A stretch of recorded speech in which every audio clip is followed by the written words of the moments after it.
You see that Ben Eager is once again sidelined. There's a chance he might not be back until after the Olympic break with a lower body injury, although Joe won't rule it out. Just looking at those lines that we saw a couple of moments ago, seems like there's a potential for a lot, as balanced as the Blackhawks have been, a potential for a lot more balance in that, too.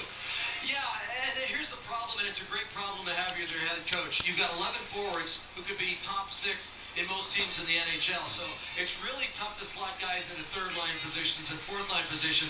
The advantage for Joel Quenneville, though, it's a great motivator. And I think he did that against St. Louis. He jumbled up a lot of the lines. It sends a message to the team.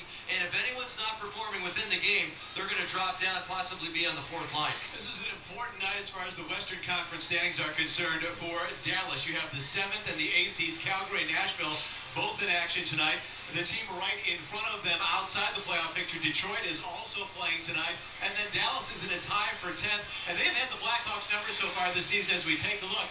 Back in October on the 17th, Alex Holt was in the net. And Cristobal Huet struggled in that one. That was the case again on December 29th. But Marty Turco got the call on that. He was really struggling at the time. The Hawks beat him 4 times in that game, twice in the power play. The Stars are in desperation mode, 3 points behind 8th place Nashville in the West. They have never missed the playoffs in consecutive seasons in their 16 years in Dallas and are in danger of that. So they desperately have a sense of desperation tonight. Yeah, and they're playing like that, especially at home. In fact, they only have 6 regulation losses at home. The reason I think that they played so well against the Blackhawks is they're a physical team. They like to hit. They lead the NHL in hits. There you see Steve Ott scoring. He's not in the lineup tonight, but he means an awful lot to that team. Stefan Robida, former Blackhawk, he's a guy who likes to hit a lot, too.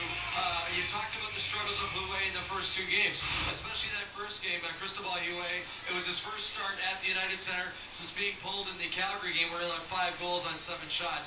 So he was a little shell-shocked. We'll see Andy Nami tonight. The other guy we should mention, well, there's 2 other guys. Mike Modano. This will be his 95th game against the Chicago Blackhawks tonight. He's been in the NHL for 20 years. He always seems to bring his best game against Chicago. And the other guy is Mike Ribeiro, who I think is going to be playing tonight. He's been out of the lineup for 2 or 3 weeks now. He always has special games against Chicago.